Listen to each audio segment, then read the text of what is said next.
Hey peeps, Gideon here, alongside, if he wants to get in the shot, Charley. The topic, as you can see, is fear of the unknown, which is pretty interesting because obviously we human beings have a lot of fear when it comes to something we don't know, something we're unsure about, stepping out in maybe a new lifestyle, according to what we've been used to. And we got a pretty interesting conversation going, and I'm interested in hearing what Charley wrote down as we as we talked. It came up because we went to, you were talking about Best Buy, right? The kid at the Best Buy store? How he just kind of just did the same thing over and over again. True, he just seemed like he was just basically dead to the world. Checking things out and giving people receipts and sliding the card here. And Gideon made a comment that he just looked numb. He looked hollow. He just looked dead to the world. So we were walking out, and I think we said something like, people would rather do what they know. People would rather do something they hate but understand rather than do something they love that they don't understand. That's not coming out right. Something about people would rather do what they know. Yeah, people would rather do something they know, such as come into a job they hate, that they understand. And be comfortable with, that they absolutely just despise. Because fear is obviously a discomfort. Yeah. Uncomfortable. And they would then, rather than, they have a passion. Everyone has a certain something in their life they really want to do, but they won't go do something they love because they're scared of the unknown. What's going to happen next month? How am I going to pay my bills? All the typical stuff that when we get to our deathbeds, not a single person talks about. We fight for these nouns, as I put it. We fight for a house, a car, a promotion, money, that marriage, that kid, that relationship. But then when it gets down to it, no one ever says, "Man, I wish I would have worked harder. I wish I would have made more money." It's always about time. They can't buy back time. I wish I would have spent more time with my family. I wish I would have done stuff I loved. I wish I would have done all the stuff we're talking about now. All the stuff. And the sad thing is these people know it. Every one of these people that are almost on their deathbed know what they should have done, but the fear stopped them. Sounds miserable to me. Absolutely miserable. And I think it's important also to note that obviously there's many people doing a lot what they love. I don't think you have to necessarily take a step out of society, or obviously there's a lot of people taking care of many people inside of the system or whatnot. There's many people having passionate lives when it comes to a regular job, but there's definitely a majority of people, as we noted or saw when we were at the Best Buy store, that this guy basically talked about, what he said was basically habitual. There was no emotion, or it didn't really seem like he cared. It was like a job, and there's probably a big distinction between a job and a passion. Obviously, passion is shown a lot with how you express yourself, and it's very unique person to person. And a work can be very habitual if it's not. That's passionate. The thing is, all these stories, all these autobiographies, all these people everyone looks up to, the world just vicariously lives through. They always talk about doing what they love and doing their passion and not worrying about money, and then all of a sudden things just work out. It's time and time again. It's a habit to incorporate, to live in that discomfort. And millions of people sit there and watch it, and they see how it works, yet no one wants to do it. But it's very tough, though. It is something you have to get used to try, because the first time is obviously the hardest. If you step out of something, you quit your job, I quit my job. And it's not saying that we are right or anyone else is wrong. It's just, it's getting used to that. That fear is probably not really there when you take that step. It dissolves pretty quickly.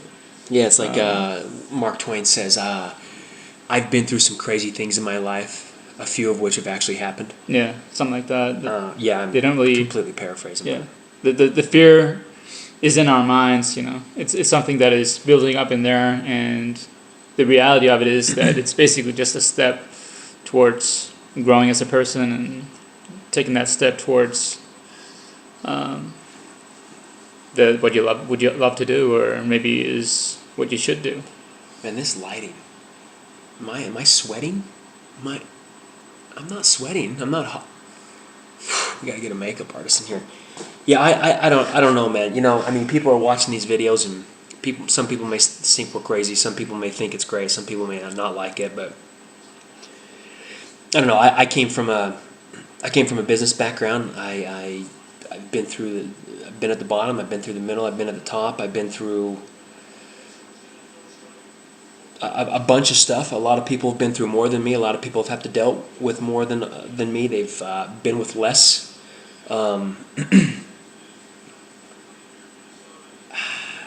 don't know. I never understood what it was like to be miserable until this past year. So I guess the whole thing of doing that was a great learning experience. Understanding what it was like to not want to wake up in the morning and do what you have to do. I never understood that until the last year. It's funny how. So I always got. Yeah, man, come on, let me talk. Let me finish here, buddy. Go ahead, man. So when people said they hated work or they complained about work, I would always roll my eyes and say, get over it or just do something new. But I had never been through a time where I didn't want to wake up. So now that I've been through that time, I understand what it's like. It's crazy to look someone in the eye and say, why do you stay? And have them tear up and say, I have no other choice. There's no jobs and I have a mortgage to pay. And that's tough on me, but is that what's going to happen on your deathbed? Is that when someone says, what are you happiest about in your life? And you're going to say, well, I paid my mortgage for 30 years? I don't know about that. That's kind of a tough one for me because that's a big excuse. That's a big excuse I hear with a lot of people in my life. If you're so miserable, why don't you go do something you want to do? Well, I have a mortgage to pay. Is that what life's about? A mortgage to pay? Yeah. I wish I didn't have my mortgage to pay. I would absolutely love not. I lived at home until I was 28, and then I go get this. Everyone makes mistakes. I made a huge one. Well, it's kind of funny or interesting that it's sometimes or many times has to hurt before we wake up. Sometimes you have to. I mean, we hear about people they have to get into an accident or they have to lose everything or not by choice but something that really just happens before the reality of something happen inside before you make a change or whatnot and sometimes I guess people slowly go that way until it's too hurtful. There's that thing we were looking at. It was from a poet, Ava Wood. It says, gave away my soul, giving back to get it back, given what I know. We were talking about this too, like the whole quote-unquote giving back. To me, I'm not a big fan of the whole giving back thing. And Gideon was trying to pull me back from this, but giving back to me seems like someone went out there and said, as soon as I'm wealthy, or as soon as I make it, or as soon as I get money, or as soon as I get successful, I'm going to give back. I personally believe that if you don't give back when you don't have it, you're not going to give back when you do have it. Mm-hmm. And actually, a lot of people I've been hearing from, talking to some of these wealthy people who think that their even wealthier friends should give back more. They actually give back less because they come from a scarcity, a survival. They feel if they give it away, they're not going to have it again. And it's really weird how the world works. It's like we've been saying this whole weekend. It seems like almost everything's backwards. Yeah. The way we go about life is backwards. See what on Charlie's Twitter profile it basically says. What does it say? Well, it's backwards. And yeah. It basically says what Charlie lives by and what you're... Oh, see what everyone else is doing and do the polar opposite? Yeah.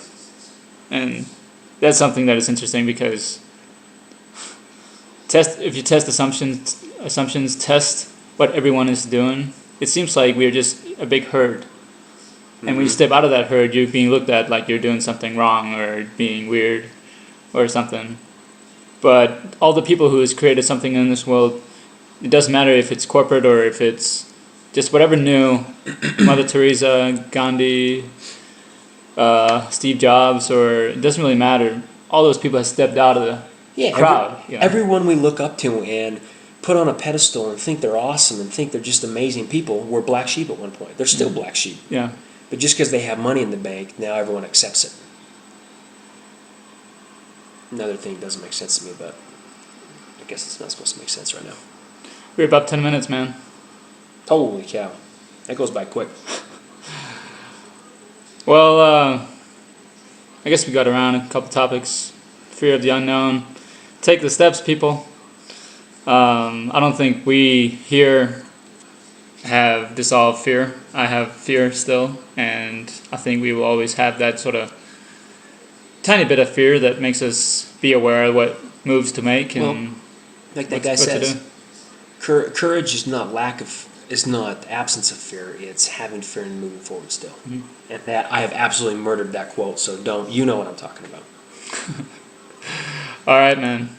11 minutes. See if you got this far. Actually, hold on. Let's wait till 11:11, then stop it. All right. That's my lucky number. All right, 11:11. 8. See ya, peeps. 2, 1, click.